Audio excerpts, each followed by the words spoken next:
नाश्त्यासाठी तुम्हालाही जर का पोहे, उपमा, इडली, डोसा खाण्याचा कंटाळा आला असेल, तर आजची ही रेसिपी तुमच्यासाठी आहे. कारण सकाळच्या घाई गडबडीमध्ये काय होतं ना, की मुलांना कधी-कधी उठायला उशीर झाला तर टिफिनसाठी पोहे देऊनसुद्धा कंटाळा येतो आणि मुलंही म्हणतात, की जेव्हा आपण पोहे टिफिनला देतो त्यावेळेस ते कोरडे फडफडीतही होतात आणि मग मुलंही खाण्याचा कंटाळा करतात. तर अशा वेळेला ही झटकीपट अशी ही रेसिपी बनवून तयार होणार आहे. वरून मस्त कुरकुरीत आणि आतून मस्त जाळीदार असे हे आप्पे बनवून तयार होतात. एकदा तुम्ही ही रेसिपी नक्की ट्राय करा. माझ्या रेसिपीज आवडत असतील तर चॅनेलला जरूर सबस्क्राईब करा. पोटभरीच्या या आप्पे रेसिपीला पटकन वेळ न घालवता सुरुवात करूयात. सर्वात आधी तर आहे ना, मी सांगितल्याप्रमाणे आपल्याला उडीद डाळ लागणार आहे. 2 वाटी उडीद डाळ इथे मी रात्रभर पाण्यामध्ये भिजत घालून घेतलेली आहे. आपल्याला स्वच्छ 2 ते 3 पाण्याने ही उडीद डाळ धुवून घेऊन ती रात्रभर भिजत घालून घ्यायची आहे. म्हणजे ती अगदी व्यवस्थित भिजली देखील जाते. बोटांनी तुटते अशीच आपल्याला ही डाळ भिजत घालून घ्यायची आहे. या ठिकाणी तुम्ही अख्खी उडीद डाळ जी असते गोलवाली तर तीसुद्धा वापरू शकता किंवा मग सालवाली जी असते तर तीसुद्धा उडीद डाळ वापरू शकता. आता ही उडीद डाळ आपल्याला पाणी निथळून मिक्सरच्या भांड्यामध्ये फिरवून घ्यायची आहे. अगदी थोडंसं म्हणजे 2 ते 3 चमचे पाणी तुम्ही इथे वापरू शकता. त्यापेक्षा जास्त पाणी वापरायचं नाही. उडीद डाळ बारीक करून घेण्यासाठी इथे मी छोट्या मिक्सरच्या भांड्याचाच वापर केलेला आहे.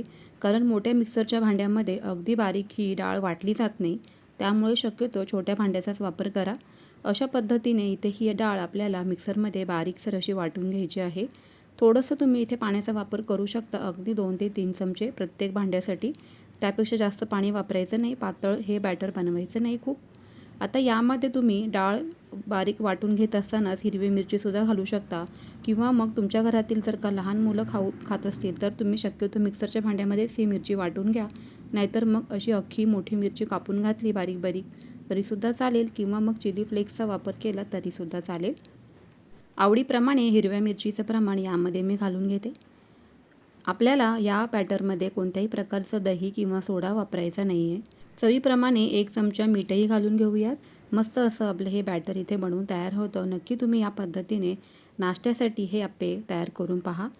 ना तेलकट होत ना आपल्याला ही तळण्याची प्रोसेस करायची. अगदी सोपी आहे. अगदी फटकन ही रेसिपी फटाफट बनवून तयार होते. चमच्याच्या मदतीने 2 ते 3 मिनिटभर आपल्याला हे बॅटर फेटून घ्यायचं आहे किंवा मग बोटांच्या मदतीने सुद्धा तुम्ही हे बॅटर फेटून घ्यायचं आहे. असं केल्यामुळे बॅटरमध्ये हवा छान पद्धतीने भरली जाते.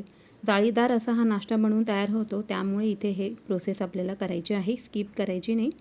बोटांच्या मदतीने सुद्धा तुम्ही चांगल्या पद्धतीने हे बॅटर इथे फेटून घेऊ शकता. कोणत्याही प्रकारची लाँग प्रोसेस नाही आहे. फक्त आपल्याला डाळ रात्रभर भिजत घालून घ्यायची आहे. बॅटर इथे आपलं फेटून तयार झालेलं आहे. अशा पद्धतीचं इथे मी नॉनस्टिकचं आप्पे पात्राचा वापर करत आहे. तुमच्याकडे जर का बिडाचं असेल तर तुम्ही तेही वापरू शकता. आता थोडंसं तेल यावरून घालून घ्यायचं म्हणजे ग्रीसिंग करून घ्यायचं आहे. म्हणजे खाली पीठ चिकटणार नाही आणि बोटांच्या मदतीनेच आपल्याला हे जे काही बॅटर आहे ते यामध्ये घालायचं आहे. खूप जास्त गच्च भरूनही घालू नका. थोडीशी फुलण्यासाठी जागा ठेवायची आहे. सर्वात आधी कडेने मी हे बॅटर घालून घेते कारण मधल्या भागामध्ये जास्त हीट लागते आणि मग ते लगेचच आप्पे तयार होतात. त्यामुळे सर्वात शेवटी मध्ये घालायचं बॅटर. उडीद डाळ खाल्ल्यामुळे हाडांची मजबूती वाढते. शिवाय ते भरपूर पौष्टिक आणि दमदमीत असे राहतात. भरपूर वेळ भूकही लागत नाही. त्यामुळे हे आप्पे इतके पौष्टिक आहेत ना की तुम्हाला कायच सांगू. अशा पद्धतीने तुम्ही मुलांच्या टिफिनलासुद्धा हे आप्पे बनवून देऊ शकता. 4 ते 5 मिनिट आपल्याला हे झाकण ठेवून कमी गॅसवरती वाफवून घ्यायचे आहेत.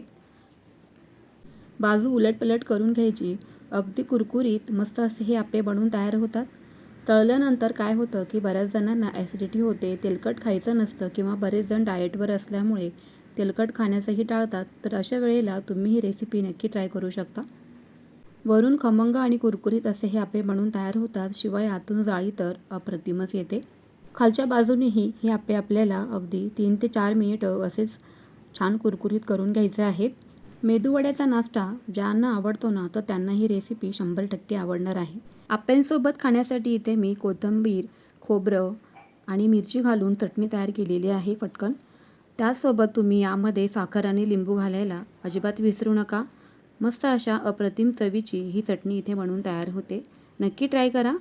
उडीद डाळीचे हे कुरकुरीत आप्पे रेसिपी तुम्हाला नक्कीच आवडली असणार. म्हणूनच तुम्हीसुद्धा नक्की बनवून बघा आवडली असेल तर तुमच्या फ्रेंड्स आणि फॅमिलीसोबत जास्तीत जास्त शेअर पण करा, म्हणजे त्यांनाही असे छान छान रेसिपीज बनवता येतील. चला तर मग फ्रेंड्स, पुन्हा भेटूयाच मस्त अशा एका नवीन रेसिपीसोबत. तोपर्यंत always keep smiling and keep cooking. Bye bye.